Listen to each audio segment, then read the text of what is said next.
involved with breast cancer and helping with the awareness and raising funds for it since 1994, when I was commissioned to do a cover story of a nude for Newsweek for breast cancer.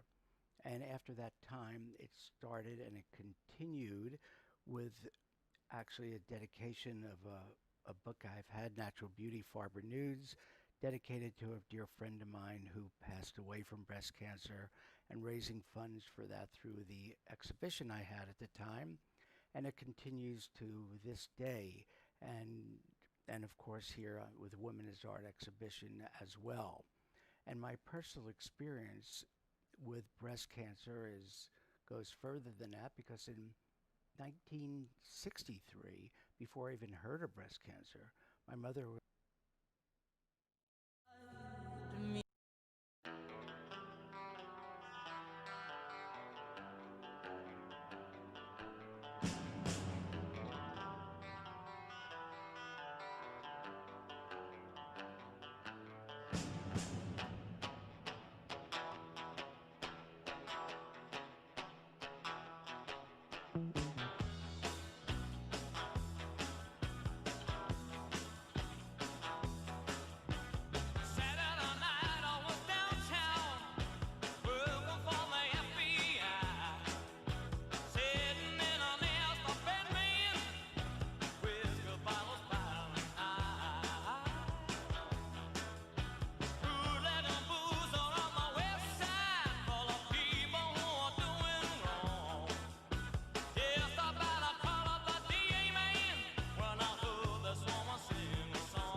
involved with breast cancer and helping with the awareness and raising funds for it since 1994, when I was commissioned to do a cover story of a nude for Newsweek for breast cancer.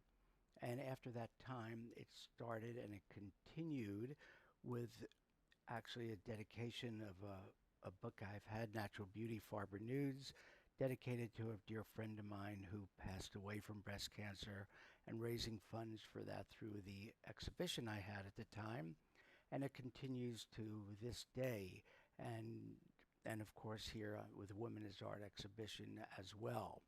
And my personal experience with breast cancer goes further than that, because in 1963, before I even heard of breast cancer, my mother was diagnosed with the disease, and she survived with a mastectomy. And then in 2006, my brother was also diagnosed with breast cancer, and he also survived with a mastectomy. I didn't even know that men were susceptible to it as well. To meet somebody like you, and I never dreamed that I'd lose somebody like you. What a wicked thing to say. You never felt this way. What a wicked thing to do. So make me dream of you. Now I don't wanna fall in love. Now I don't wanna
It all began serendipitously 50 years ago when my first book was published, and that was a fine art nudes.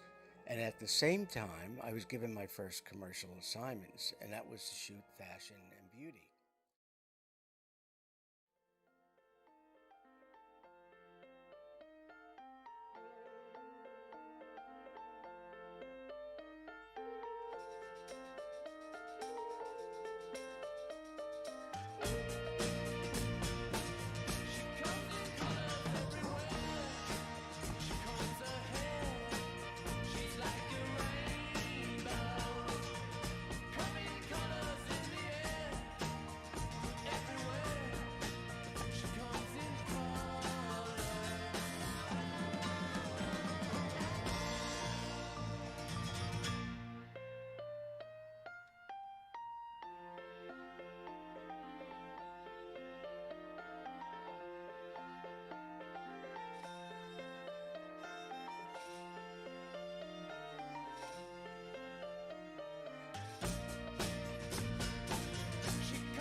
It's strange what desire will make foolish people do.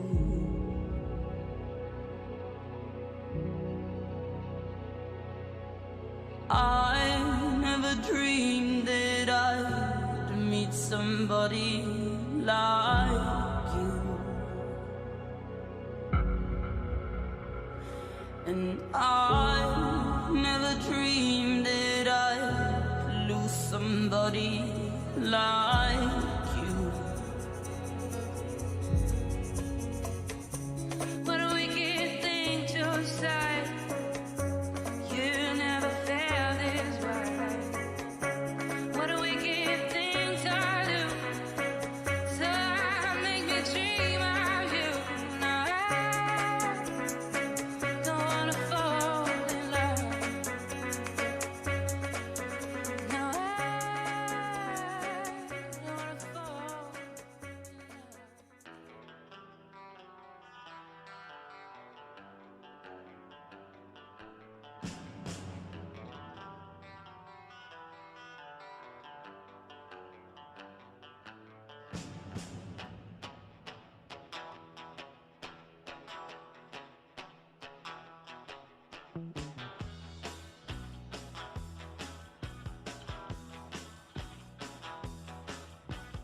Saturday night I was downtown, working for the FBI, sitting in a nest of Batman, whiskey bottles piling high. Roulette and booze out on the west side, full of people who are doing wrong. Just about I call up the DA man when I heard this woman sing a song. A beer about a fire, baby, over my knife. My temperature started to rise. She was a long, cool woman in a black dress, but the fine, now beautiful song. It all began serendipitously 50 years ago when my first book was published, and that was a fine art nudes. And at the same time, I was given my first commercial assignments, and that was to shoot fashion and beauty.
involved with breast cancer and helping with the awareness and raising funds for it since 1994 when I was commissioned to do a cover story of a nude for Newsweek for breast cancer.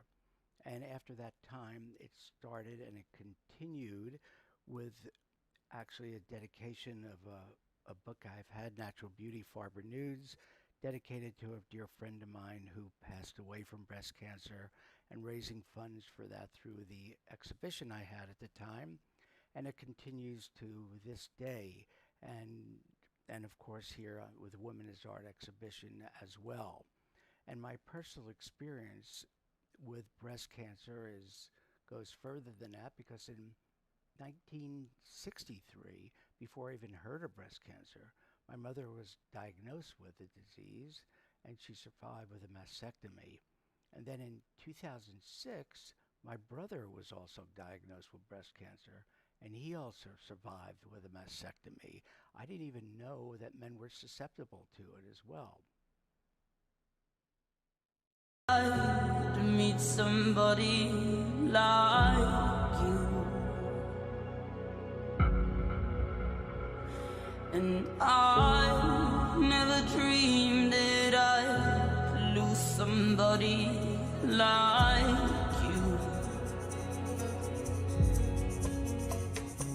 What a wicked thing to say. You never felt this way. What a wicked thing to do. So make me dream of you. Now I don't wanna fall in love. Now I don't wanna fall in love.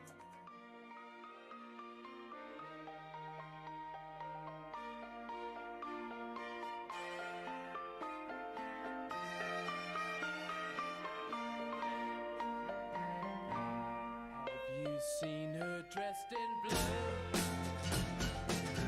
See the sky in front of you, and her face is like a sail, spoken white, so fair and pale. Have you seen a lady fair?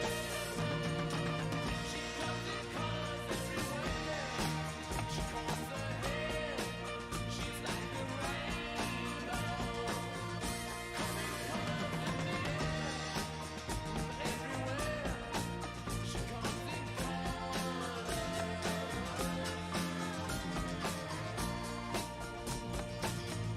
Have you seen her all in gold? Like the queen in days of old. She shoots colors all around, like the sunset going down. Have you seen the lady fair?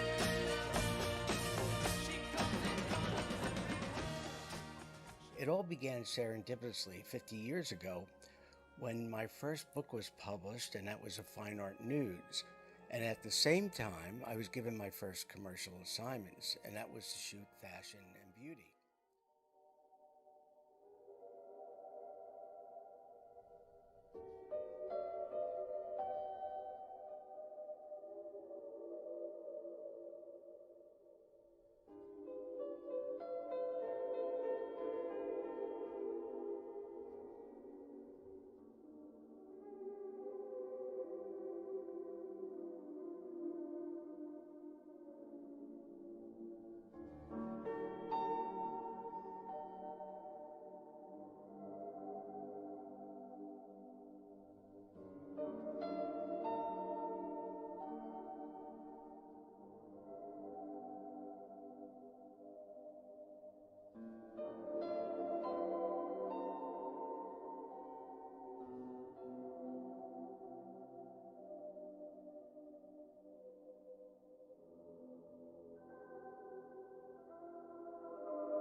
what desire will make foolish people do.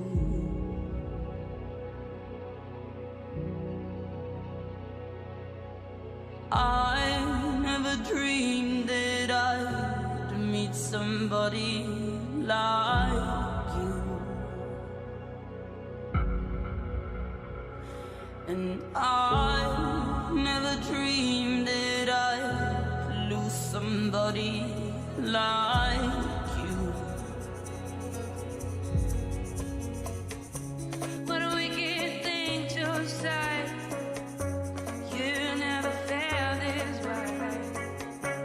What a wicked thing to do.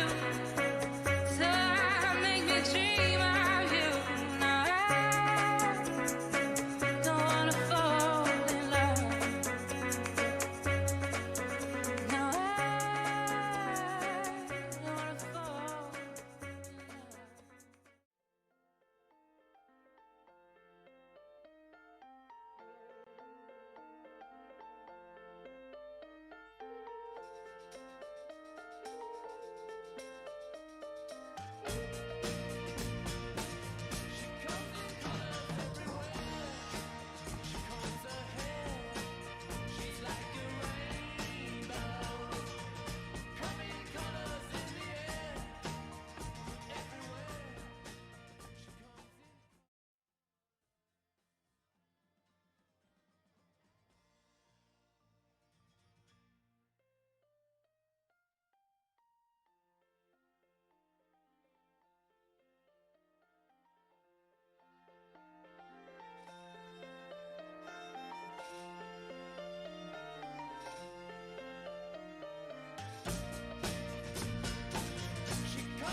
It all began so ridiculously 50 years ago when my first book was published, and that was a Fine Art News.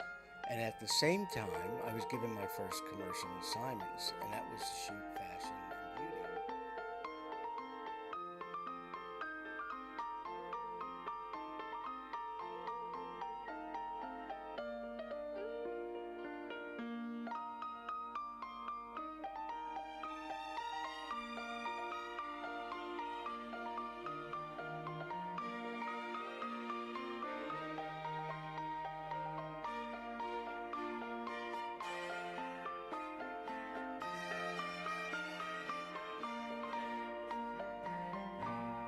Have you seen her dressed in blue?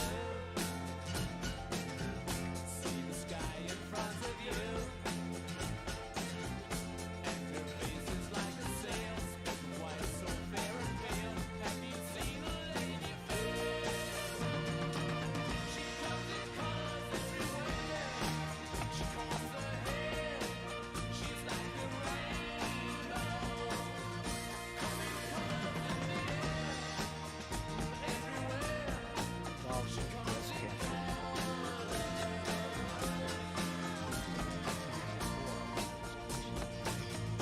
Have you seen her The all in news gold? for Newsweek for breast cancer.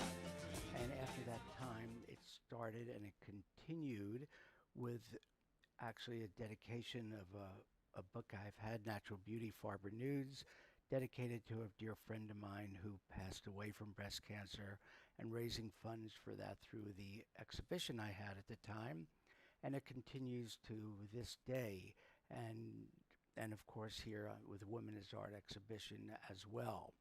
And my personal experience with breast cancer goes further than that, because in 1963, before I even heard of breast cancer, my mother was diagnosed with the disease, and she survived with a mastectomy. And then in 2006, my brother was also diagnosed with breast cancer, and he also survived with a mastectomy. I didn't even know that men were susceptible to it as well. To meet somebody like you, and I never somebody like you. What a wicked thing to say. You never felt this way. What a wicked thing to do. So make me dream of you. No, I don't wanna fall in love. No, I don't wanna fall.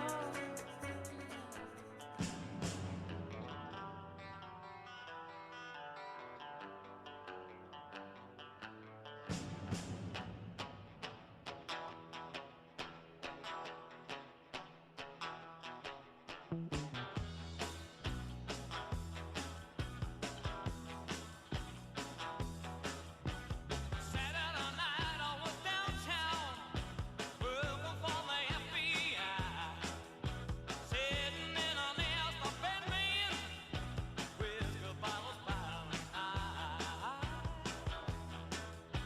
Roulette and booze are on the west side, full of people who are doing wrong. Just about to call up the DA man when I heard this woman sing a song. A beer about a fire, baby, up on my knives. My temperature started to rise. She was a long, cool woman in a black dress, but the fine, now beautiful song. Well, just one look, I was a bad mess, 'cause that long, cool woman had it all. It all began serendipitously 50 years ago when my first book was published, and that was a Fine Art Nudes. And at the same time, I was given my first commercial assignments, and that was to shoot fashion and beauty. She was a long, cool woman in a black dress, but the fine, now beautiful song. Well, just one look, I was a bad mess, 'cause that long, cool woman had it all.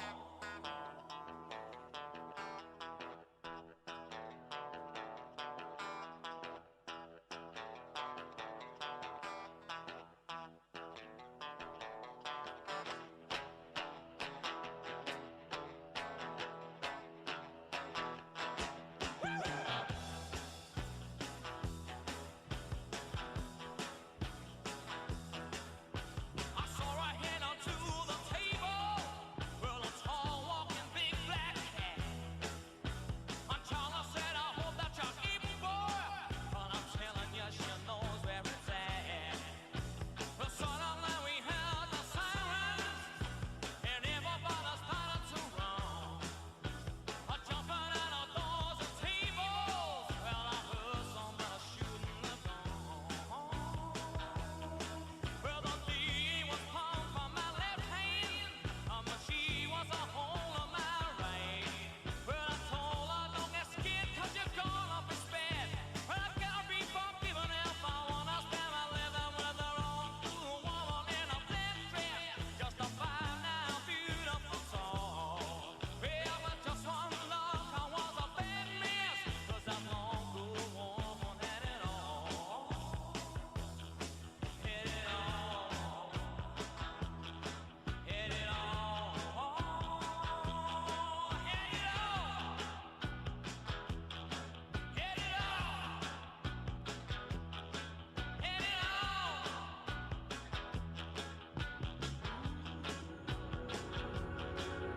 It's strange what desire will make foolish people do.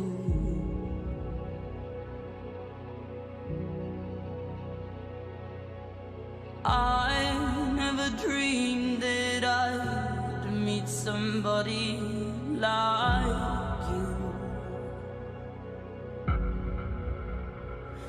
And I never dreamed that I'd lose somebody like you.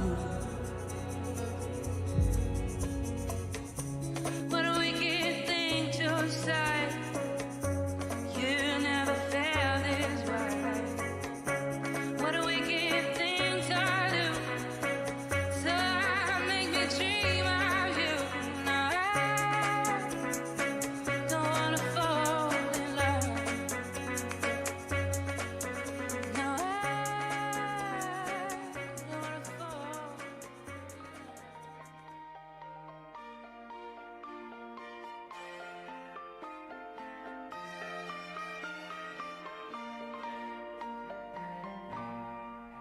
you seen her dressed in blue? See the sky in front of you, and her face is like a sail, speaking white, so fair and pale. Have you seen a lady fair? She comes in colors everywhere. She combs her hair. She's like a rainbow. Coming colors in the air. Everywhere. She comes in colors.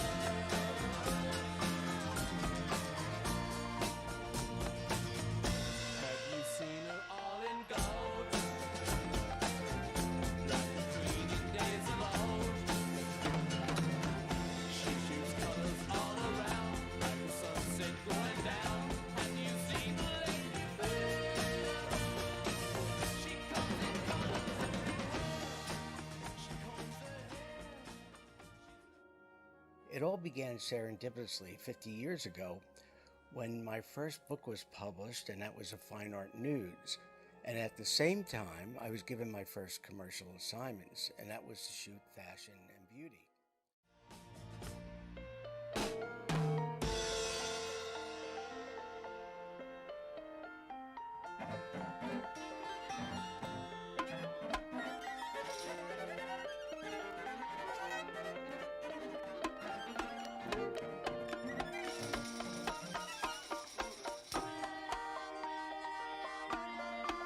She's like a rainbow. Coming colors in the air. She comes in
It's strange what desire will make foolish people do.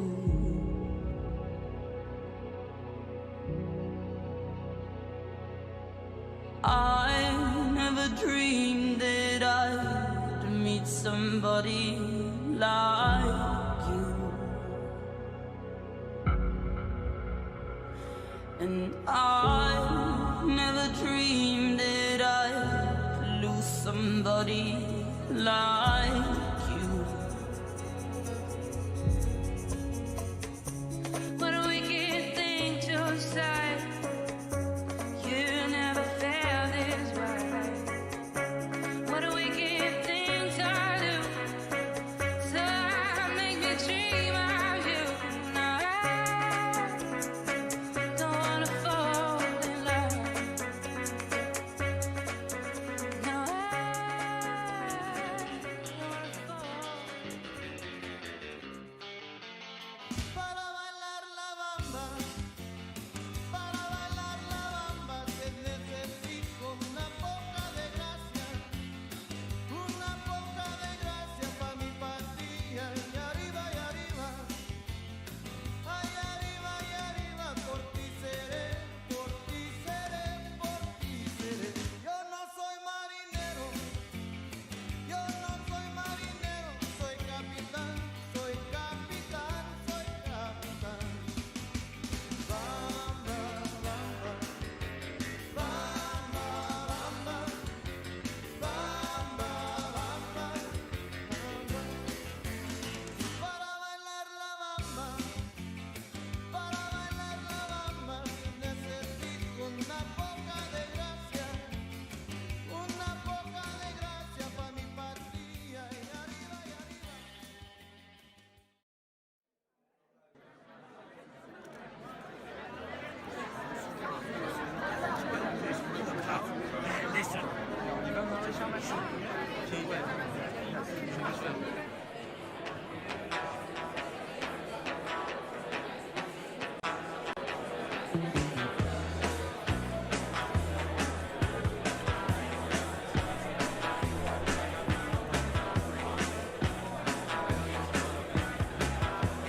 Hi everyone, welcome. I'm very excited to see you joining this opening event tonight of Robert Farber's retrospective, Women as Art, 50 Years of an Evolving Vision.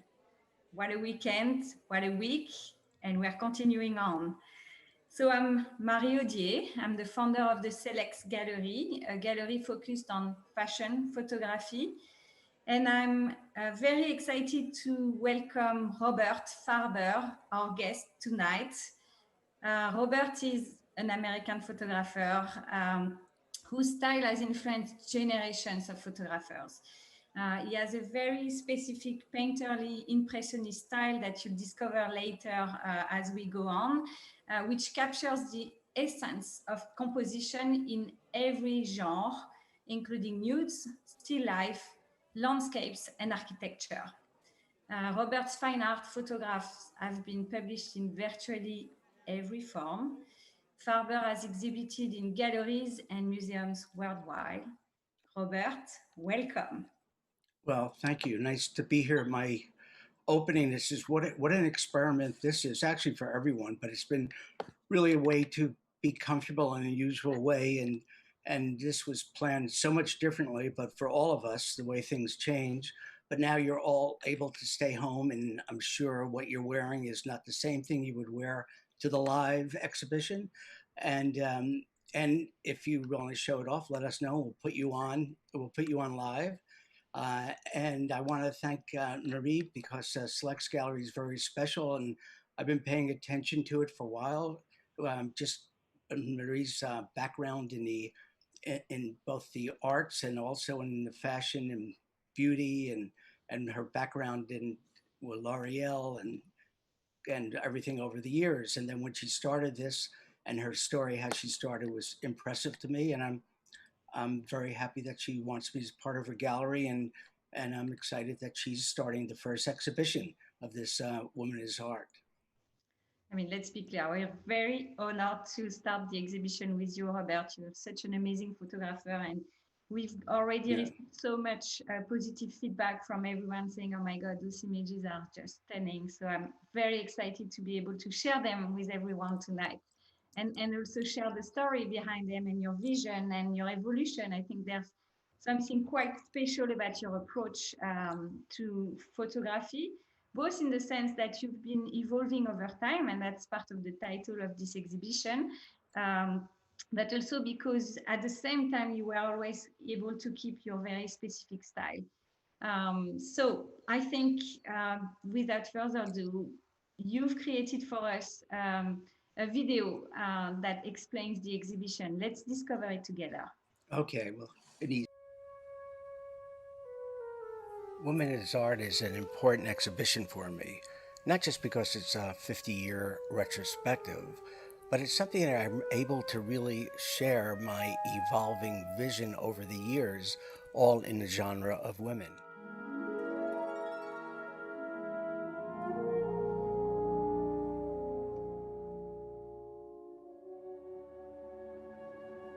We've broken up the exhibition rooms into separate genres, from fashion to conceptual, from beauty to nudes to reimagined, including my new works in Deterioration and in the Wet series. Such an impressive exhibition, and as you said, you adapted so quickly to the world of virtual. It's very exciting. I had no choice. You're right. Sometimes we have no choice, but that makes it better and stronger. So I think, the fact that, our guests tonight can participate, they can feel, you're in your studio right now, and they're part of your studio while being at your exhibition. And we'll see that we'll be traveling tonight thanks to the many videos that we've put together. I think it's going to be a much more rich experience than we would have had in real time. Hopefully, at least we'll be able to replicate something very meaningful for everyone. Yeah, So, I know I was going to say, I think so. When this first whole thing started with the virtual thing, I started, some of the galleries have been involved with, asked me to do some things, and some of the great sponsors that I'm involved with asked me to do some webinars and said, wow, this is great. I don't have to leave home and I could see what's going on. And this is really, things are happening. And what I was seeing was happening. I wanted to do something a little different and a little more unique in ways, was, because I was giving up a lot to do it this way. So please continue. I just wanted to get that in. Yeah, and I think what's also amazing about this exhibition is that it's actually traveling, right? So it's going to travel across the US and then Europe and then Asia. That's quite interesting. It's a major perspective. Well, originally it was supposed to open in April and then go to Sao Paulo and Dallas and New York and Paris and so forth.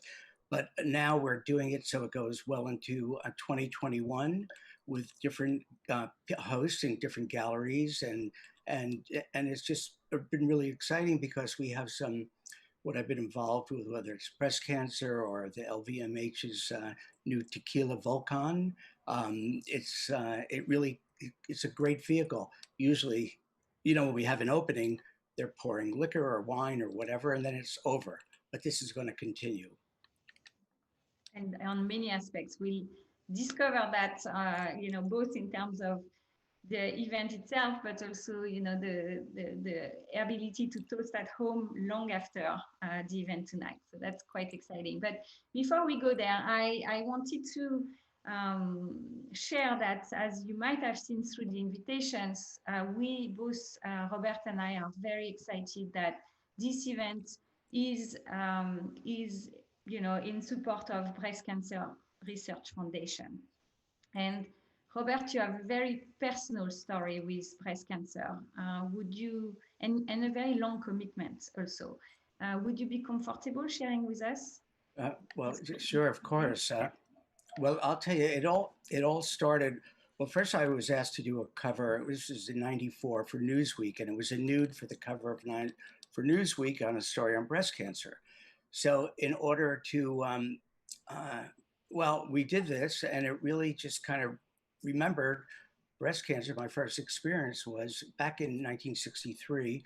I was at the University of Miami, and I remember calling home one of those old phone booths, and my cell phone wasn't working properly at that time. So in '63, I called my mother, and she told me she has breast cancer. So what's breast cancer? Here I am, not only young, but who knew at that point? And then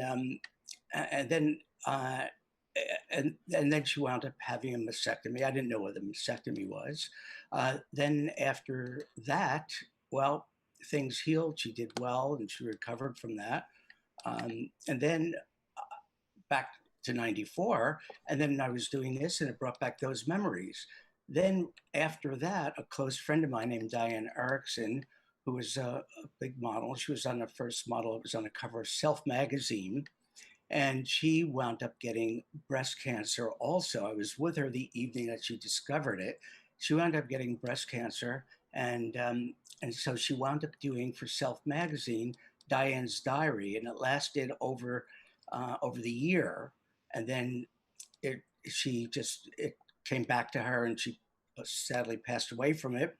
And in my book Natural Beauty, we had a big opening, and I kind of dedicated to her and my mother, and wound up raising really nice funds for it. It was actually Evan Lauder's Breast Cancer Research Foundation, was just getting started at the time. So that was my first involvement, and it just lasted after that. And then what happens right to date, the next thing that happened is my brother winds up with breast cancer. A man winding up with breast cancer. That was about 2013, and he had a mastectomy, and he's fine now, thank God. But all of this, so I've been involved in my exhibitions doing it, and we did one in Florence with it, in different places, and it continues. And this is a great vehicle for it with women as art. So I'm appreciative that they're involved with us. Thank you, Robert, for your involvement and sharing this story. Clearly, the fight against breast cancer continues, and we need everybody's support. And we had already some guests tonight who already decided to support through your link. I'm thinking that would be helpful, most probably, to share how people and guests can participate. Let's discover the video. Involved with breast cancer and helping with the awareness and raising funds for it since 1994 when I was commissioned to do a cover story of a nude for Newsweek for breast cancer. And after that time, it started and it continued with actually a dedication. Past years, Robert Farber's exhibitions have supported and helped to raise funds for breast cancer research. For the Women as Art exhibition, Robert has established 2 donation options that will inspire you to contribute to this great cause. The first option is a special printing of 37 photographs selected by Robert from the Women as Art exhibition. These specially priced works are meticulously printed, specially sized, and not available in galleries. They have an image size of approximately 13 by 20 inches, and they are printed as sublimation, dye infused in metal, framed, and ready to hang. These prints are exclusively available in an effort to raise funds for the Breast Cancer Research Foundation. They are not available in galleries. Signed, larger format editions, like those appearing in the Women as Art exhibition, are available at galleries worldwide. Further details on ordering and how to contribute can be found here. The second way to donate is the drawing. With any donation of $10 or more, you'll be entered into a drawing for a limited edition Women as Art exhibition print. The winner will receive their choice of a 30 by 40 inch gallery limited edition print valued up to $19,000.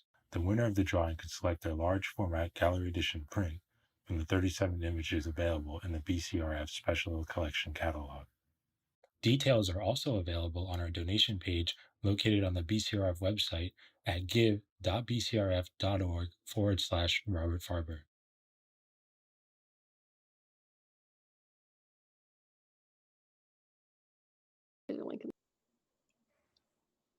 Sorry for the difficulties in terms of tech, yeah, I guess.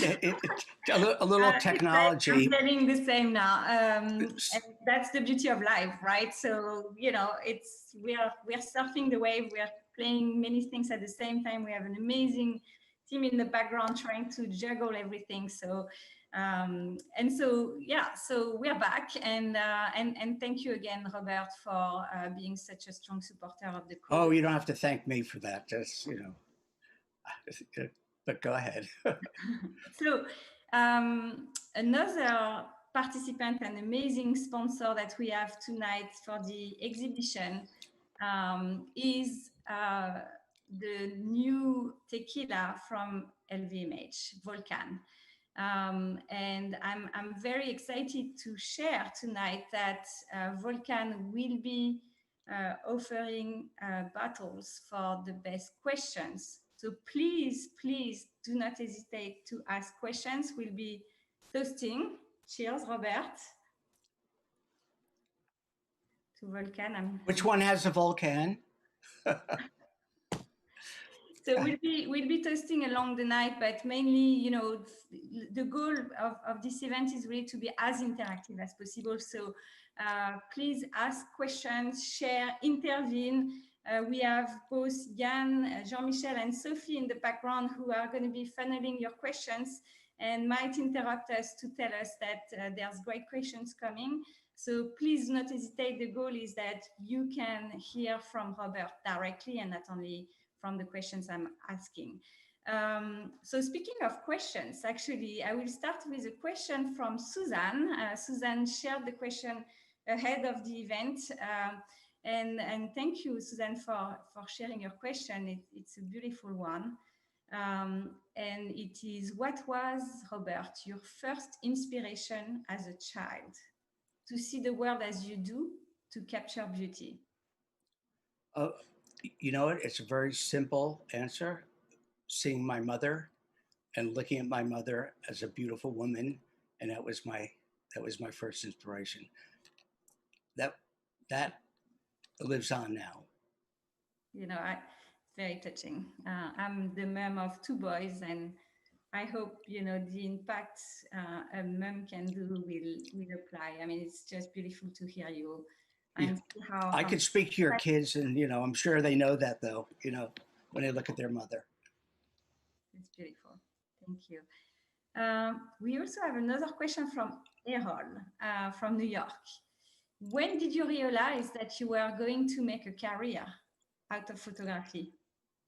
Um, when when I saw that photography took over actually what my real love was, which was painting and art, and when I started making my technical mistakes, and they looked like paintings, and I was a frustrated painter, so I knew photography was my way to go. Simple answers. I have more complex answers too when it gets into certain things, but some of these are simple and to the point. Hopefully. Sophie, I see you're alerting us that there's a question coming. Do you want to share Yeah, it? in the YouTube chat, Caroline Agassiz is here. Question to Robert: do you find a common denominator between all these women that you photograph? I don't find a common I don't find a common denominator between these women. What I find that is kind of similar is the personalities and how you interact with them and your situations. So everyone is their individual. So the common denominator has to do with other elements. Like I said, personalities, your rapport, and of course the elements of how you're shooting and what's available to you at the time. Thank you, Caroline, for the great question. So I think there's another thing that you haven't mentioned yet, Robert, which is quite fascinating about your work, which is this unique balance that you've created between fine art and commercial work. Do you want to share a little bit more? Well, yes, I can. And when we start showing you around or show you some of the images, it'll be more understandable. But let me say, yes, it's the way I started my career that really kind of helped me make it undistinguishable between the two. Because I wanted to go to school for art and for painting, and that wasn't what my family wanted me to do. So I went off to school, and I wound up uh, just being interested in, I don't know what I was interested in, but I was walking on. I went to University of Miami, and I was walking on the beach one day, and when I was walking on the beach, I wound up. This was in the 60s. I see this woman sitting there knitting, and she's wearing the smallest bikini. Maybe I hope it was strong for the reason you'll see, but she's wearing the smallest string bikini I've ever seen in the 60s. And she's sitting there knitting, but she weighed about 400 pounds. So I said, oh, I wish I had a camera. So with that, I started taking photographs and started shooting. And I wound up, because of that, wound up going into these having after school. I bought this camera, this 35 millimeter camera, and what happened is I wound up um, taking these photographs to capture a moment, like I did with this. I thought I wanted with this woman, but I started making technical mistakes, and the technical mistakes I was making made my photographs look grainy or warm. The colors weren't right or anything else, and they started looking like paintings. And that taught me right there that what I wanted and what I was doing was kind of certain accidents that were happening. So I took these painterly looking images and I took them to some outdoor art shows in New York. And the Carl Schurz art show was starting at the time. And oh wait, before the Carl Schurz art show, I went to the Washington Square art show in Greenwich Village, and a woman comes up to me and said, "There are these paintings, or they photographs?" And I said, "Well, they're photographs." And she said, "Well, I'm the director of the show." I even remember her name, and don't forget this is the early '70s. And she said, "Well, I'm the director of the show," and I thought I was going to get an award. She said, "I'm sorry, but we don't allow photography. You'll have to leave." So with that, I left and I packed up. Well, next to me was a guy doing candlesticks. The other side, a guy doing belt buckles and everything. And I had to pack up and leave because they didn't allow photography or recognize photography as an art. Just so happened a week later, the first year, the Carl Schurz art show by Gracie Mansion was starting. I went to these outdoor art shows. Now, this might be a long story to tell you the answer to what you're saying, but it all makes sense in 1 minute. Because what happened is I started showing these pictures, and now somebody else comes up to me and said, "You see that still life you have?" And that still life was just kind of a still life. I have two nudes in the show, but the still life was an interior that looked like a painting with light rays and everything. And a woman said, "If you could put this model in that setting, I'm a creative director from the big ad agencies, and I got a national fashion ad for Cotton Incorporated." And because of that, it taught me that when I shoot something, I cannot change my work to be commercial. I have to apply what I did as a fine art work um, to my commercial work instead of changing the other way. And that made my work indistinguishable from the commercial work to the fine art work. And that's why some of these classic fashions are in the show, even for the first time showing it. So, like I said, a long answer for it, but that's to the point. Yeah, and what it tells in my mind when I hear you, Robert, is that it tells us two things, and they might be, younger photographers listening tonight. It's a story of resilience because you didn't take the first no for an answer, and you continue to work on your art and see where you are now. So it's just amazing to witness.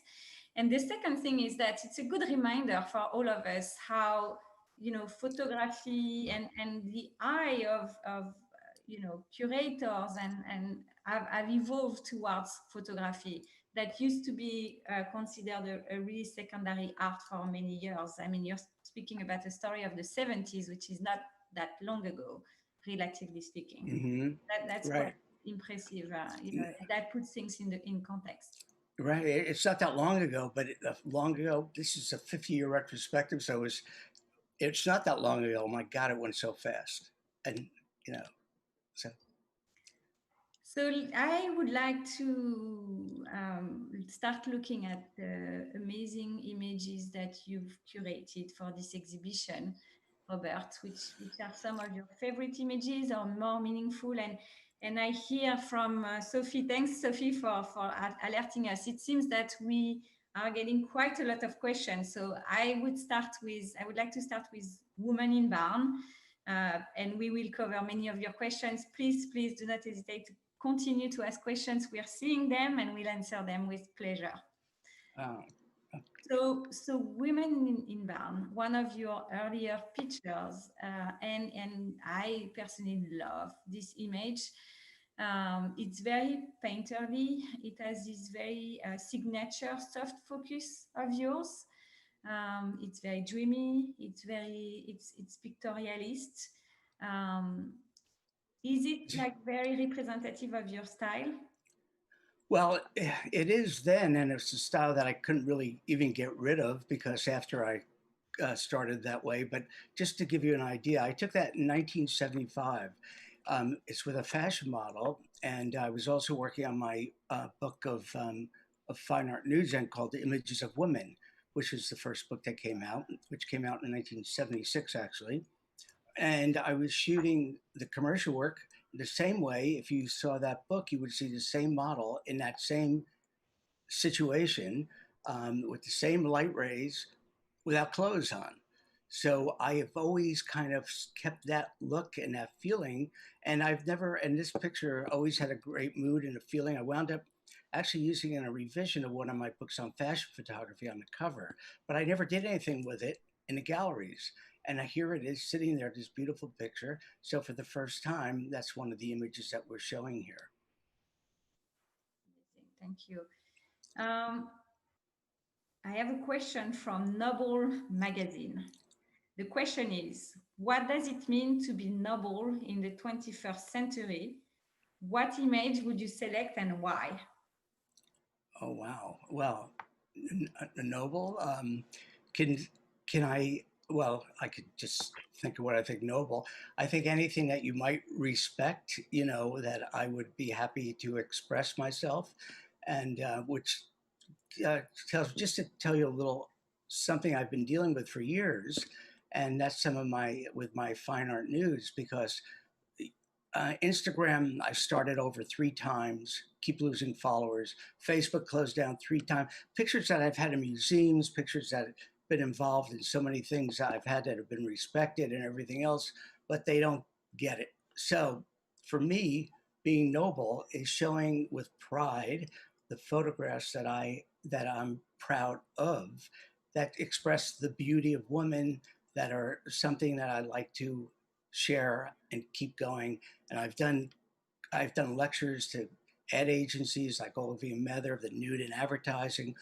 But I've always had to stand by what I felt, and so if that explains it, fine.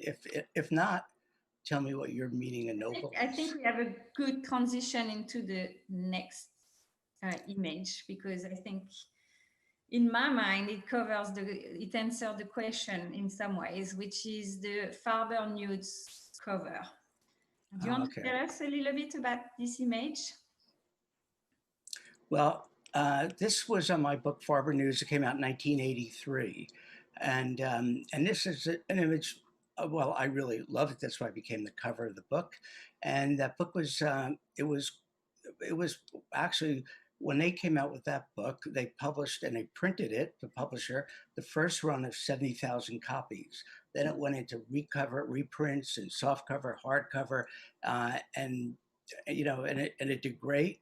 But not only the fact that it did great, but it has some images that are really, as I was really kind of, things were really starting to happen to me.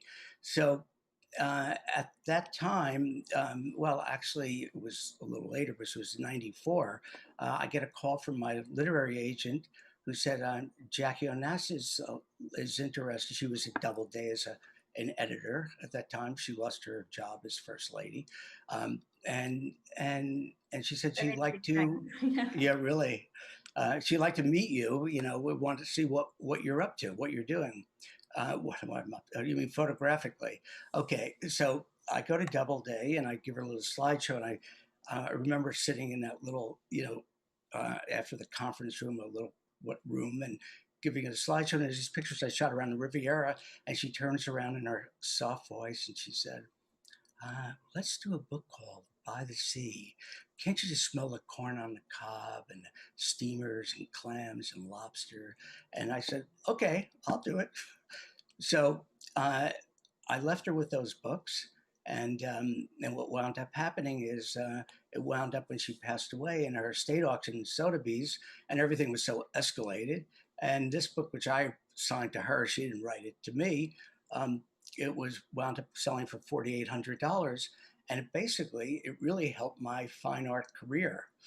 So that book means a lot to me, and the cover of that book, I've never done anything with the galleries, and it's such a big and popular or image, or it's, to me, it's important. So it's in this exhibition for the first time also.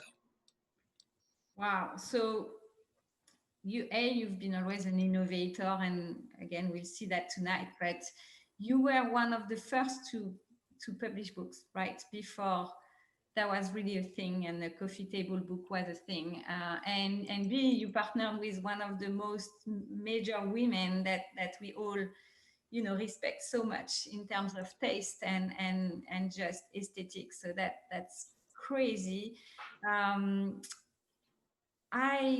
other thing that you just mentioned, and I want to make sure that everybody in our audience can hear it. I'm impressed and very excited to say that despite being a 50-year retrospective, you're actually showing some images for the first time tonight.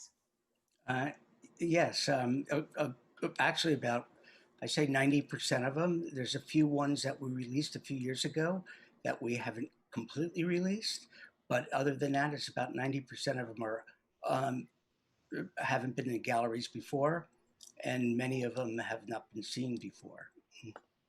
That's super exciting for our audience. You have the opportunity to be the first to get one of those images. And actually, one of the other things that you did, which was very clever for the collector who wants a unique, is that you created the option for a buyer to have a unique piece, right?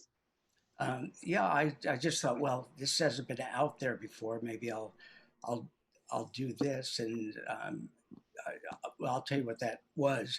It's a combination of me as a desire as a painter, which I still play around with, but I respect that and everything else. And instead of doing an edition, I figured any image that is a very small edition, like a 5 or 6 edition, and is substantial or important that no one has ever purchased before, hasn't been out there, what I would do is offer that as a one of a kind, a unique piece. And how would they do that? By taking it, just whatever's on display on the exhibition. If they want that one image, just one out of one, and everything else is no more. It's off as if I sold the painting. No more other sizes, no other formats, no other way of doing it. So it's a unique piece. Once that image is sold, they could buy it as an addition, but once it's sold, it doesn't qualify as a unique piece. So hurry up. If you want a unique, it's tonight because we are the first exhibition going. So If not, the opportunity to have a one-off from Robert Farber. if not, I'll have the one of. And speaking of exciting, I see that Sophie just alerted us. I don't know if you saw that, Robert. Somebody just gave $100 to Breast Cancer Foundation as we're speaking. Thank you so much. Thank No, you. that's right. Thank you. Good going. Yeah. So we got a few questions, which were for me, you know, I'm going to mix my own question with the other questions we're getting. You're most probably most famous for your nudes. Is it? Would you confirm that? Do you feel that that's the genre that you're the most famous for? I don't want to say famous for it. I just like my photography and what I'm doing. It just so happens that I fell into it. It evolved naturally, and I wound up being a photographer of nudes. But I'm not a photographer of nudes. Like I said in that first outdoor art show, I had 2 nudes in there, and the 2 nudes because the other thing is, aside from the woman from the fashion that brought me in to do that national ad, that same show, somebody else came up to me who was a publicist for a big publisher, and they said, "Ooh, my client or would love these nudes, and I want to introduce you to him." And it led to my first book of images of women, a book of fine art nudes. So I became a nude photographer. I became a photographer of women in a respectful way. Actually, it's funny. I was once on a show and I was promoting one of the books, and it was a Good Morning ABC show, and Gloria Steinem was on. I had to deal with something. I was just trying to promote the book, but at the time it was what was her? Williams, who was Miss America, but she was just some news. Guccione published in Penthouse magazine was on, and they had Gloria Steinem on. They had myself on and someone else, and I was here to promote the book, and they wanted to make a comment on it. But one thing that I got out of that show, which was really great, Gloria Steinem said to me directly, she said, "Your work shows you respect women." And that kind of, now if I just could reach her and just tell, would you write this out? Maybe they won't throw me off of Instagram but. Yeah, I mean, that's all this exhibition is about, right? It's a retrospective of your respect and love for women of 50 years, and it shows every single images. Well, it's just the way it evolved. Just like I said, I'm doing fashion, I'm doing beauty, I'm doing nudes, and it just evolved like that. So when this all started, because I could have a retrospective of Americana or New York or my other things, or by the sea.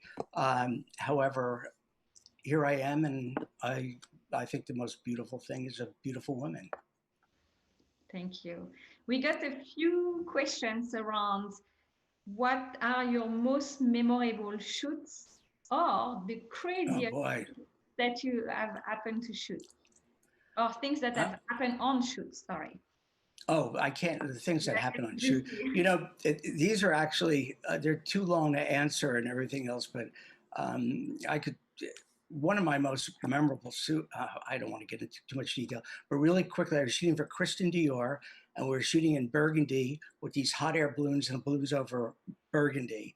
Well, before we were going to do the final thing, which they needed with the three hot air balloons in the back and the models, everything, as we ate at this vineyard where they had a chef come out and make things on a stone little fence and made a gourmet lunch. And then afterwards, we all get in the balloon and we took off in the background and we went over Burgundy low with these Bombard Society balloons and then landed in some field and they broke out Moet Chandon champagne. Thank you, LVMH, and they wound up the models and everything else, and then somebody had marijuana, and I turned to my client and said, "You don't have to pay me."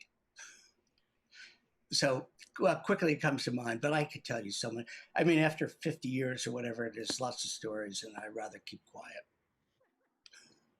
I think thank you, Nathan and Caroline, for those juicy questions. I think we wish we could hear more from Robert, but let's give this talk a little bit time and maybe we'll be able to get more. But thank you for asking these questions. I think if you agree, Robert, I personally would like to enable to give the opportunity to Nathan and Caroline to be able to toast at home with Volcan. What do you think? Uh, no, I'm sorry, you can't. Of course you can. So yeah, of course. Yeah, I think it's great. Live, right? And there's a couple other questions already that I thought were great that I'd like to have. So we'll deal with that later. But I thought that was great. I agree. They were already very good questions. I agree. Let's And by the way, as a reminder, just so the the Volcan is who people just might have just showed up is a great tequila that that LVMH is just releasing on their prestige line, and they are on gallery openings we always have a wine, champagne, tequila, whatever it might be, but we can't do it virtually. So how are we going to do it virtually? So we're sending a tasting to people's houses for participating, for being here, and so forth. So that's what Marie is doing. If he just arrived, I don't know. I don't know who's here. Who's here? Yeah, sure. Let's look at the next image from Iman. Oh, well, Such a mysterious and deep image where we can see your mastery of light. okay. Iman, that picture I took in '77, and it was she did a cover aside from a number of years later working with her, and of course, she had wound up marrying David Bowie and so forth. But I took this in '77, and it was, I believe it was '77. It was a photo of her that I shot, and I shot it actually. She did the cover for me in my first fashion photography book with Francesca Carrera. And they were on a cover, and I had some other photos that I took at the time. And this has never been in the galleries before either. And so that we're showing here for the first time. And then later on, working with her with other, clients. There's many pictures that wound up having, but I just love this picture. And the funny thing is, with some of these, you'll see they're not soft focus, but yet the mood of it is soft. Notice how sharp it is, notice the colors and everything else. So it's far removed from my monochrome type of look, but yet the softness is in the mood and the pensiveness of the way you handle and work with the model. So, and she was easy to work because, well, she was so beautiful. Or she still is. Sorry if you're, I was so beautiful then So too. true that we feel that softness, respect, admiration, and kind of being able to open women's heart and show it through your pictures. it, it shows, and it's images which are very comforting in some ways. They're just elevating and very Well, positive. well, thank you. Thanks. I believe me. I mean, I look at them. Well, these are fairly new to me, even though they're so old. But I look at certain ones. I said, "Oh, that's still out there." So anyway, but thanks. And I mean, as we've seen and we're seeing right now, your retrospective as chapters, right, which are very distinct. I mean, we started to see this evolution from very soft focus to a much sharper light, yet still very soft emotion being created. And you have different styles which are very distinct to from one to another. And you have also, as we will discover very quickly, some more experimental and abstract composition. Do you want to tell us about the multiple exposure image? Well, actually, the multiple exposure, because I've always needed to kind of experiment and reinvent myself for myself, not for someone else, because I didn't want to get bored of what I was doing. So at the time, actually, I had a contract with Minolta Cameras, and Minolta was really ahead of its time technology-wise. And this is with film cameras before the digital camera came out. And this image is actually in my book, Classic Farber Nudes, that came out in '81. Well, Minolta came out with and they were the inventor of the autofocus cameras. So this was shot on film, and it was a digital chip that they had that you put into this film camera, and it automatically adjusted and shot multiple exposures. So of course I played with that other technology, and it's from them. And I said, "Oh, this is really great." When I said that this is really great, that was just a few months back, and so here it is in the exhibition. Thank you. We have two questions from Annabelle. Annabelle, thank you for your questions. How would you describe your style as evolving over the course of your career? And I Well, well, my style, like I was saying before, my style basically it just evolved with my need to not get bored and to need to reinvent myself once again for myself, and also through what I had to do because a commercial assignment. So we need to look. At one time, I remember for a year I was doing all the Bloomingdale's advertising, and what did I do with Bloomingdale's? Well, in order to do it and where they could reproduce it in magazines and newspapers, the way I had to do it is I had to really just come up with new ways of shooting. So I had to get a wide angle lens, and I and make it a more unique angle. I would just get a lot more energy in it, and and not be as pensive. So it evolved actually with the need to create something new. And so the second question is, do you feel that your focus or goal in capturing a photo has shifted over the years? Um, look, say that again. Do you feel that your focus, it's my Yeah. accent always. Right. No. It's not. It's not. It's my focus. Exactly. Or your goal in capturing a photo has shifted over the years. You feel No. your goal has evolved. Well, it's evolved. Same answer. It just evolved out of necessity for it and out of wanting to experiment. So and so my focus. I don't want to say I'm bored of beautiful photographs because you're never bored of a beautiful photograph, but I just want to do something a little different, a little more conceptual, a little more crazy, a little more out of the ordinary, and that's why you'll see some things here that are that way. And to that point, we have a great question from Catherine. And by the way, thank you, Catherine, for donating to the Breast Cancer Foundation. It appears that since it appears that you have the mechanics of lighting and photography tackled down, what keeps you excited about your art now? Because you mentioned earlier already that that need of reinvention is very critical to you. So what keeps you exciting now? And I Well, add just before you go, a very nice comment that Catherine added at the end of her question that I want to share with our audience.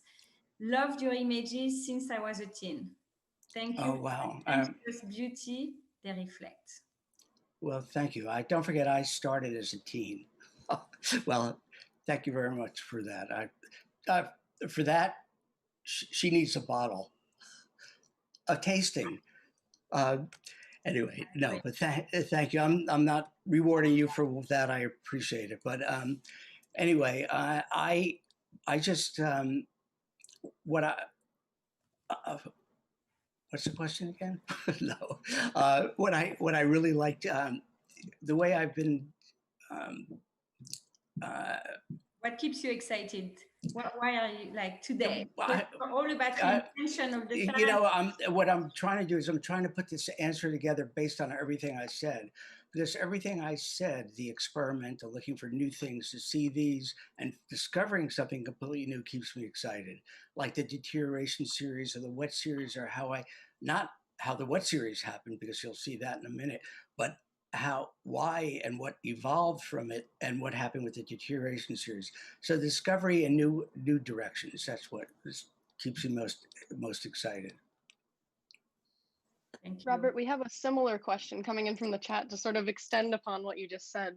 Micheal wants to know, in this strange new world where we are all much more isolated, what's been inspiring you and keeping you interested? What do you want to experiment with next?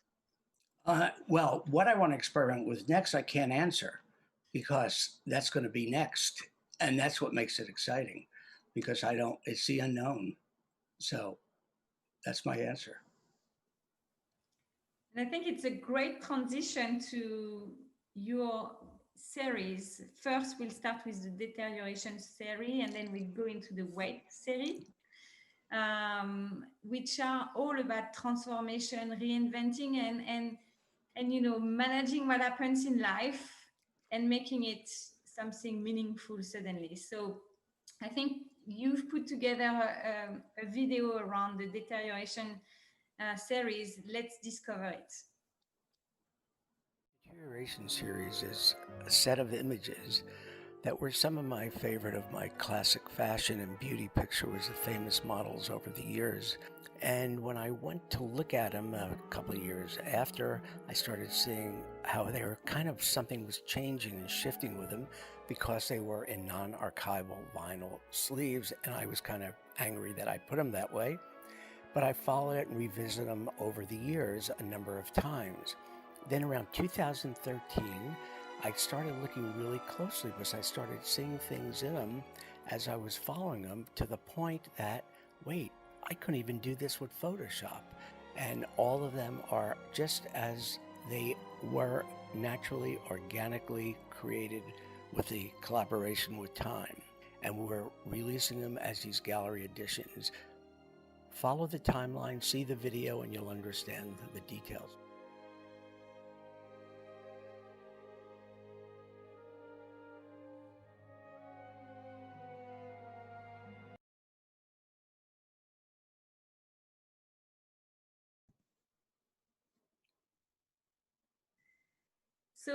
So tell us a bit more about the deterioration series, Robert. Well, as you saw what it was, or what it is, I was really pissed about this, because I put some images that I had of some big models, great situations, great memories, and I put them into non-archival sleeves. And I stored them and put them away, just to have them in my folders or whatever. And I started going back to look at them, because I've always now looked for good things that I shot before. And when I first started looking at it, I said, holy shit, this stuff is starting to dissipate. The chemical react, whatever it is, I got angry. I put it back. Went back to them after that, a number of years after that, and same thing. And then more recently was 2013, I started looking at them closely, and I said, wait a minute, look at this. Look at the way this is happening. There's something happening here that's a natural, kind of a natural evolution of this, that's turning into, look at the way the eye is visible, and the colors, and what's happening is such a Photoshop can do this. And I said, wow, this is great. And with that, we started scanning them, 100 and some odd, almost 200 images, and storing them back in archival sleeves, but started scanning them and putting them together and to release them as the deterioration series.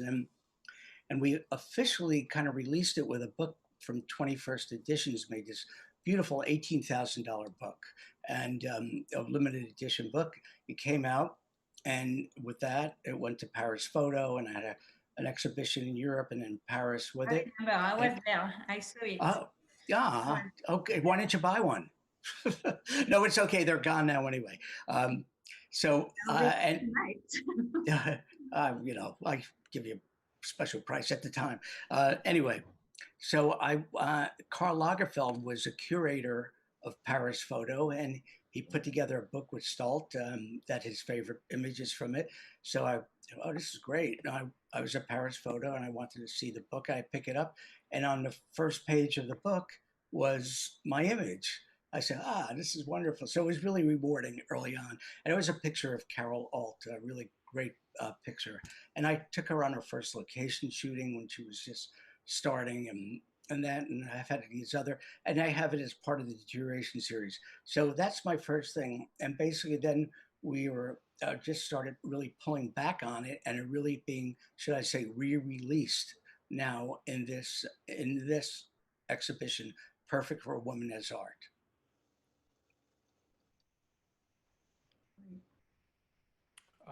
Robert, we have a question from Samuel in the chat.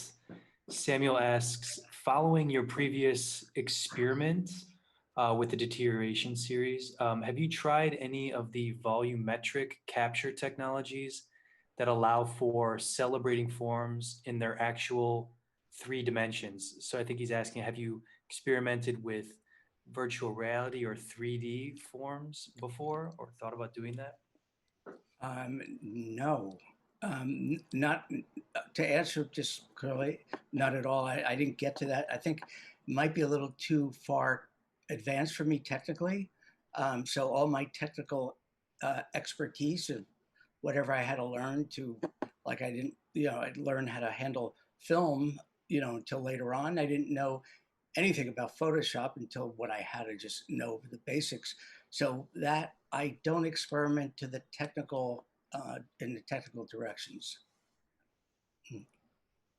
I mean, you're using what happens to you to build your direction in some ways, and that's the fascinating part about you, is that you're always going with the flow in a way, letting life bring you, and at the same time being always very consistent with your style and your vision of women, right?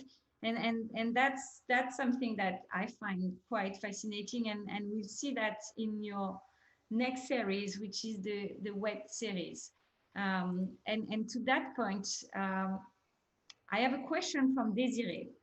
And she's asking, do you prefer your original photographs or the ones that were damaged? Oh, well, it's a good question. Since the ones that are damaged happened serendipitously and happened like that, and they're more currently exciting for me, and it's a nice relief from having, once again, just doing beautiful images. So I can't say I prefer it, but I prefer the fact that I have something new and exciting, or a new direction. And she's asking also, Desiree is asking also, if you think you would be able to replicate this process, which I think links back. No.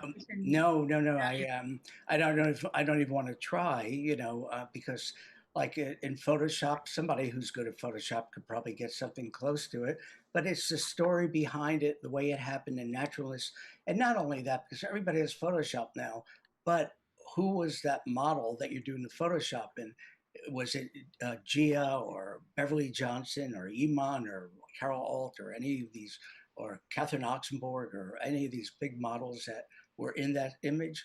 No, so it goes a lot deeper than just the image itself. So somebody technically could play around with it and duplicate into something exciting, but no, I And there's a representation, I find, the same way you have that very consistent softness to your art, that you have also that letting go approach of like, let's see where life brings me. And yes, time is passing, and that's part of the beauty of experimenting. Yes, I mean, it is. It's been satisfying to me, So I keep experimenting. If I don't experiment, then I just come out with my old boring things. Boring to me, but not to other people. So shall we discover the video around the wet series? sure. Yeah, it's exciting to see because it also gives us a hint into your studio. And this seeing it now, but we see, what happened to it. And these have never been released before, never shown before. The Wet series is quite an interesting story. In April 2018, a flood nearly destroyed my New York studio, and several of the catalogs we had of these small images that were just printed on a desktop printer, non-archival, so the inks weren't solid. They got flooded and drenched. And when they did, I noticed some new abstractions that were really fascinating that was happening because the inks bled from each other, from one of the nudes into the beauty, into the fashion, and we separated these different sheets, and I put these sheets out and curated them, threw away any of the works that looked like straight photographs that didn't bleed, and the ones that became these interesting abstractions are now the new Wet series, of which we scanned, and we have them now at a very limited edition, putting them out as the first time in this exhibition.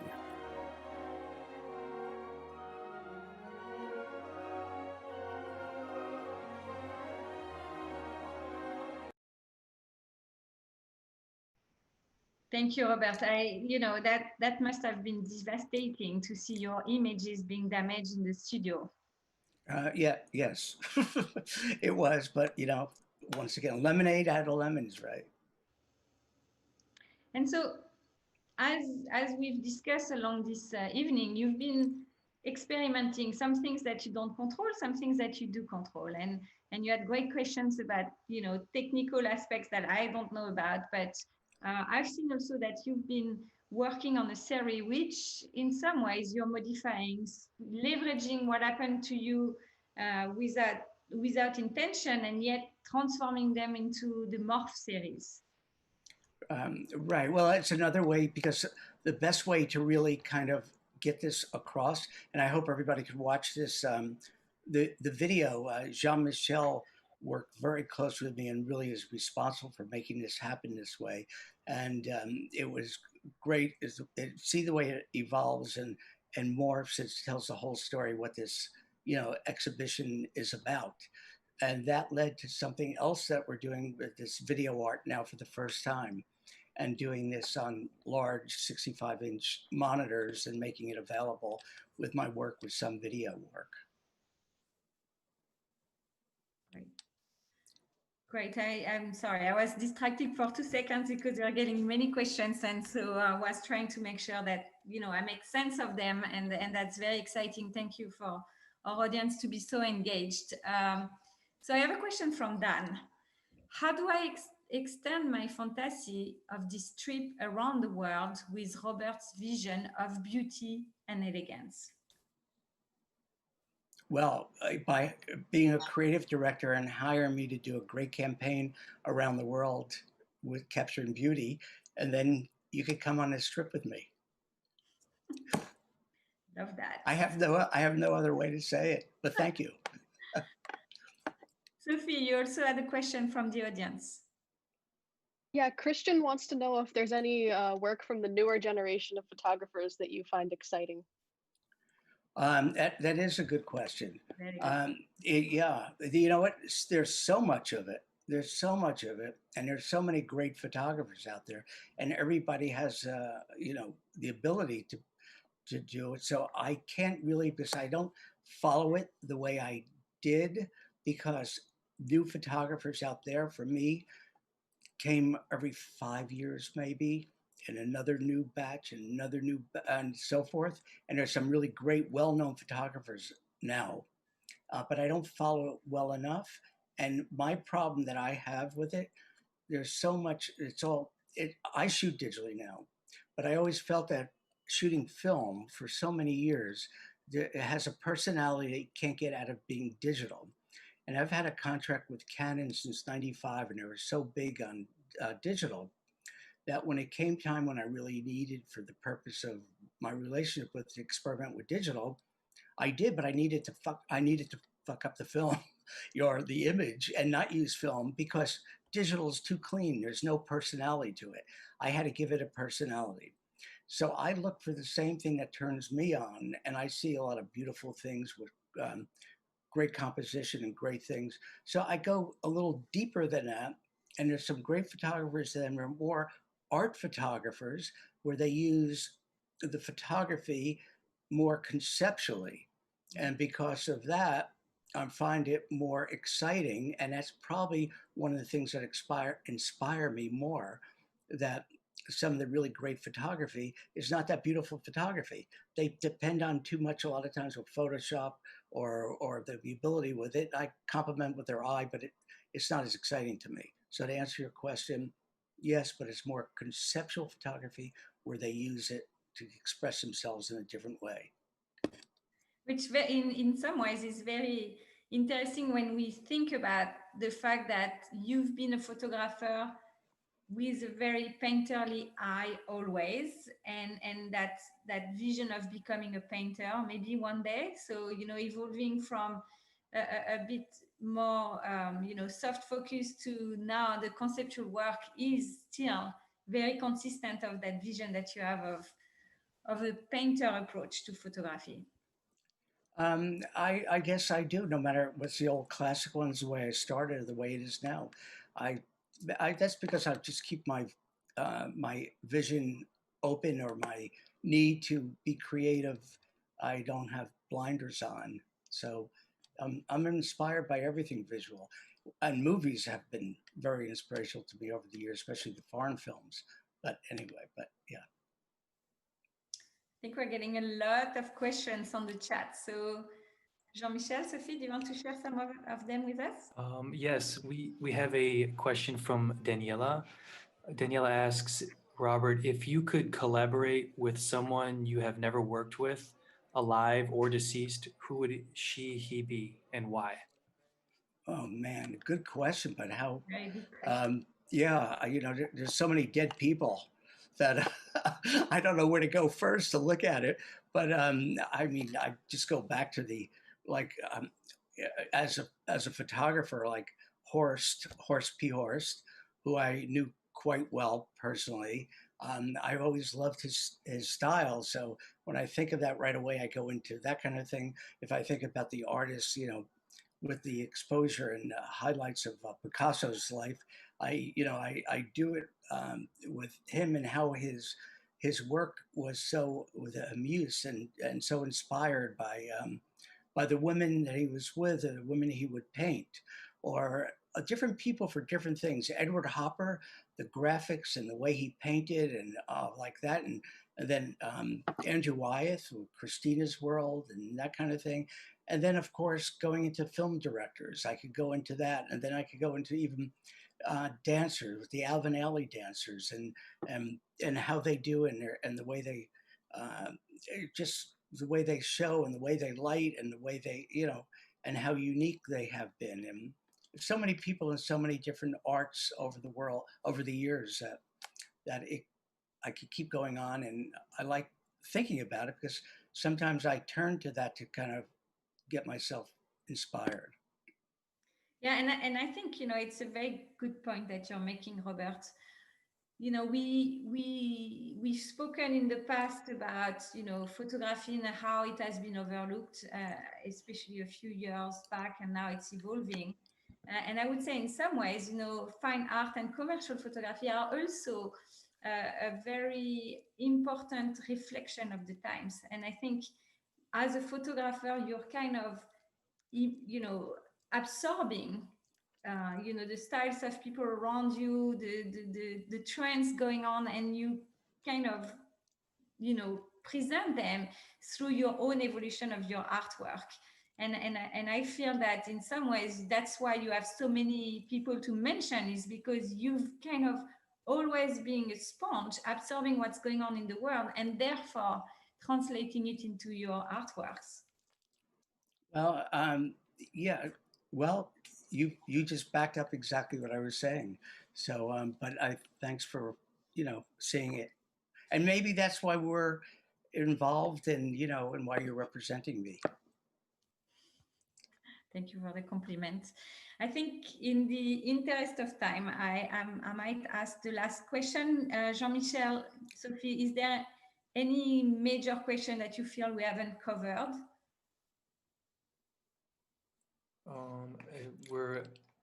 That looks like everyone who has asked currently.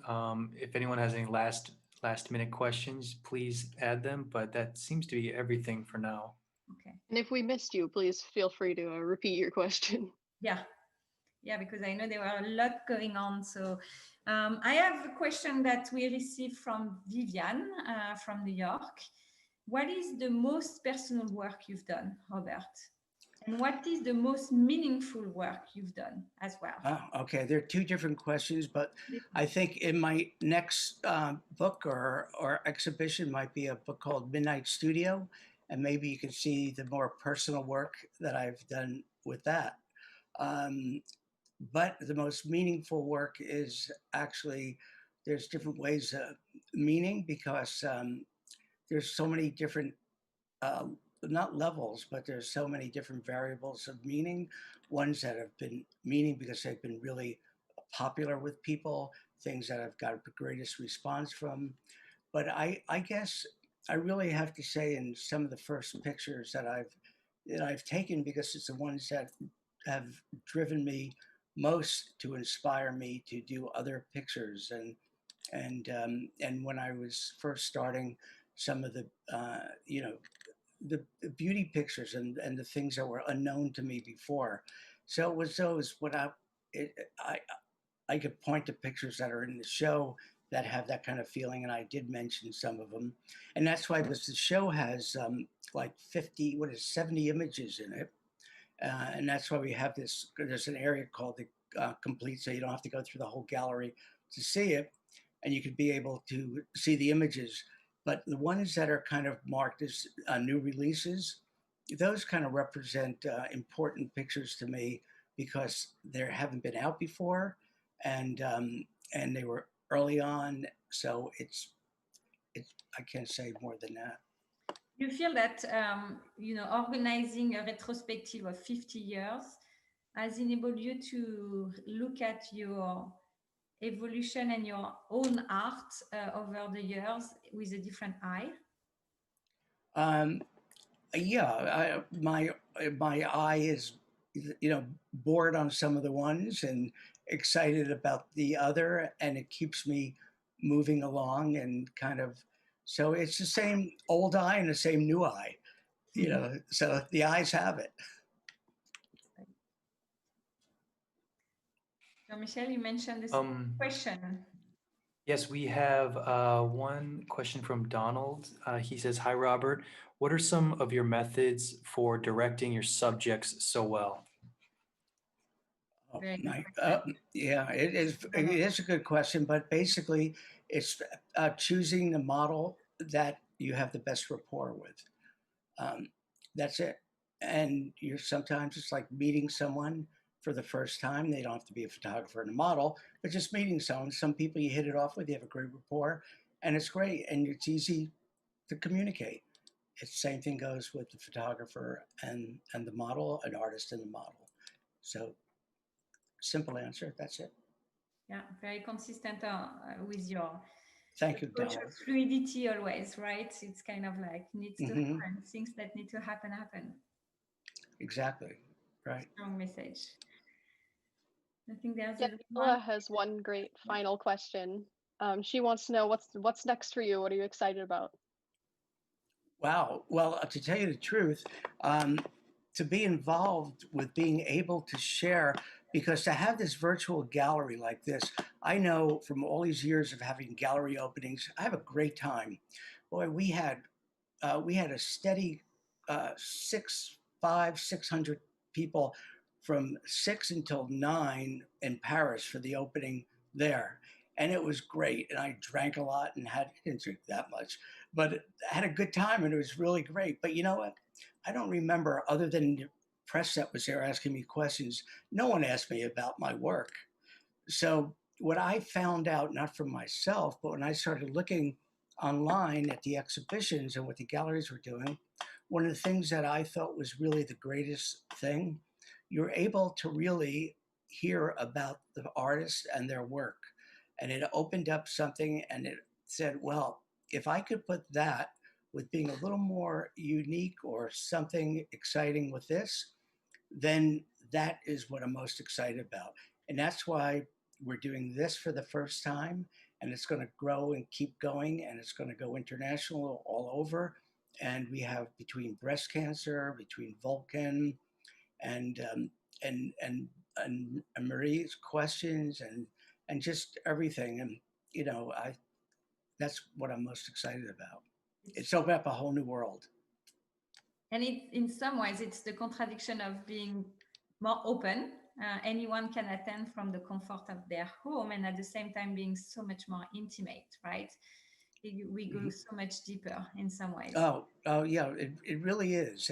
And that's why, but I want to have the interaction because, and that's why we wanted the questions. And that's why Volcan is putting out this great tequila and offering it because they've been, just, well, LVMH puts out the top of anything. And if they would put it out and they're sending to have people have it tastings at home, add that to the dynamic of it, have breast cancer is so important to me, important to everyone else. And we're dealing these days with so many different charities and things that are going on and the craziness that's going on.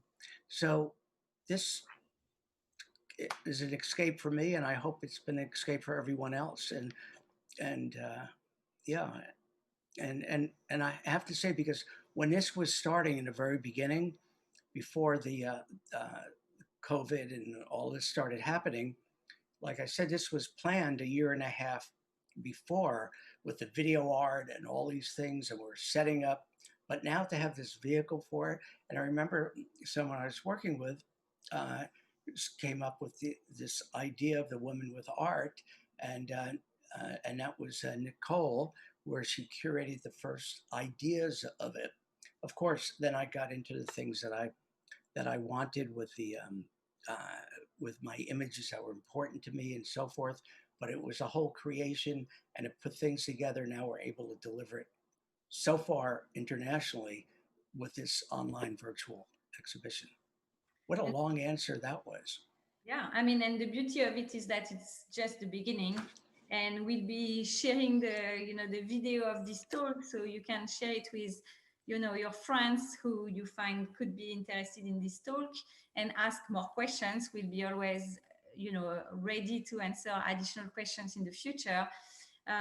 We'll also be sending a complete catalog of the show to everyone who registered. So please, if you're attending the talk tonight and you haven't registered yet, please do so that we can send you the complete catalog.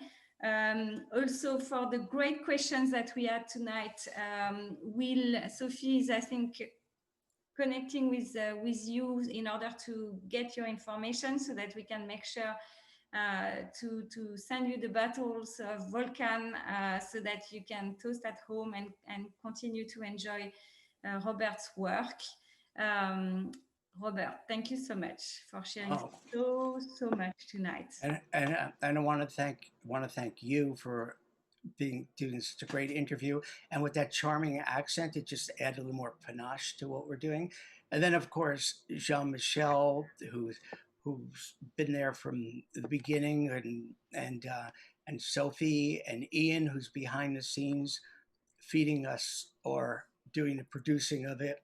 What a great team I work with, and once again, thank you, Nicole, and thank you, Volcan, and of course the Breast Cancer Research Foundation. Don't forget them, and even if you just give $10 to do that drawing that's described in that other video, and please look through the gallery on your own, and if you have any other questions or things, there's an inquiry button by the private view area. The information is there, and there's audio in that. You probably remember, but that's. And I think we'll be sharing as well some links. Any questions, easy as well, contact@theselectgallery.com or through Robert. It's all the same. We are in it together, and we are excited to answer any question that you have about the work, about his work, and how his artistic approach, obviously. Thank you to our sponsors, as you said, rightly so, Robert, amazing sponsors, and don't forget Breast Cancer Foundation. Every small step is meaningful because it's the sum of all of us that makes the difference. I also wanted to thank my team, Sasha Kos, who's been very instrumental in putting it together, Kyla and Annabelle. Thank you for the help in the preparation. And if you have time tonight, join us and stay online right now. We'll be featuring a documentary about Robert that will start right after. And you can continue the conversation on theselectgallery.com. Thank you. Thank you all. Thank you.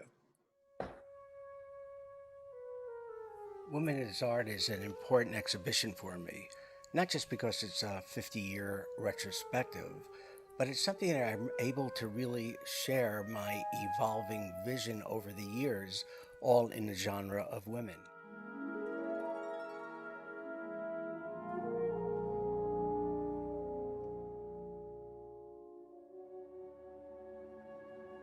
We've broken up the exhibition rooms into separate genres, from fashion to conceptual, from beauty to nudes to reimagined, including my new works in Deterioration and in the Wet series.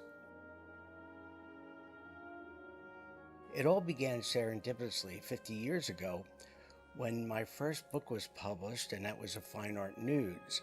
And at the same time, I was given my first commercial assignments, and that was to shoot fashion and beauty. So I had the creative freedom to apply my painterly and romantic style to the point where my fine art and my commercial works have become indistinguishable. When selecting the works for this exhibition, it was specifically nudes that was quite challenging. I wanted to bring something that had a history behind it, but yet works that I didn't release before, works that people haven't seen. Though I do have a couple of iconic nudes in the show, for the most part, most of them have not been seen before. As you explore the different galleries, like for example in some of the fashion work, you'll see examples of how the commercial work and the fine art work are indistinguishable from each other. The same feeling, the mood that I do with my nudes, I do the same thing with my commercial work, with the fashion or with the beauty. You can see how they're both similar. They're sculpturally lit, how I carry the pensiveness, the mood, the painterly look, whether it's the light ray feeling, the softness, the style. If you see an image that you're interested in knowing more about, click on Private View. It'll take you into a room that isolates it from the other images in a nice ambience where you can get the information and details about that. And also click on an audio that will tell you a story about that particular image and a story behind it. The Deterioration series is a set of images that were some of my favorite of my classic fashion and beauty pictures of famous models over the years. And when I went to look at them a couple of years after, I started seeing how they were kind of, something was changing and shifting with them because they were in non-archival vinyl sleeves, and I was kind of angry that I put them that way. But I followed it and revisited them over the years a number of times. Then around 2013, I started looking really closely because I started seeing things in them as I was following them, to the point that, wait, I couldn't even do this with Photoshop. And all of them are just as they were naturally, organically created with the collaboration with time. And we're releasing them as these gallery editions. Follow the timeline, see the video, and you'll understand the details.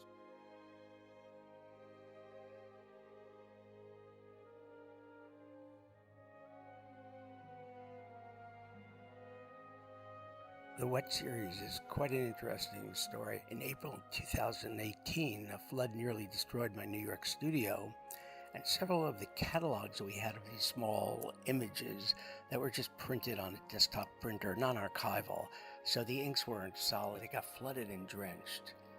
And when they did, I noticed some new abstractions that were really fascinating that was happening because the inks bled from each other, from one of the nudes into the beauty, into the fashion, and we separated these different sheets, and I put these sheets out and curated them, threw away any of the works that looked like straight photographs that didn't bleed, and the ones that became these interesting abstractions are now the new Wet series, of which we scanned, and we have them now at a very limited edition, putting them out as the first time in this exhibition.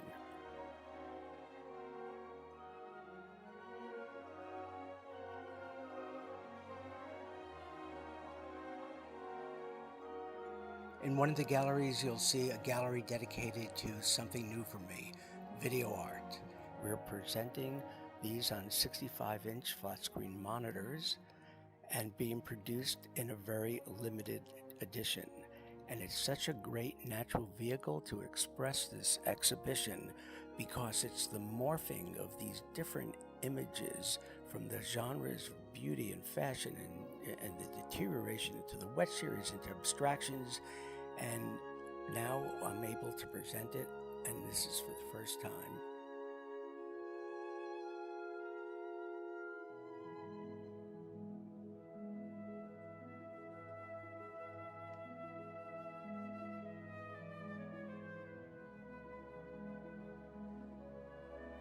This print, Farber Nudes, is very important to me. That was on my book called Farber Nudes, which was published in 1983. This book, when it was released in a major printing of 70,000 copies and did so well for me. And when Jackie Onassis, who was an editor at Doubleday, brought me into Doubleday to do a book called By the Sea, I gave her a number of my books at the time. One of them was this book. And when she passed away, it was in her estate auction in her collection. And the book, which I signed to her, so someone bought it for $4,800. So now is the first time that I'm putting it in a gallery exhibition or putting it in a gallery in an edition version, and it's available in a 40 by 60 inch in an edition of 10.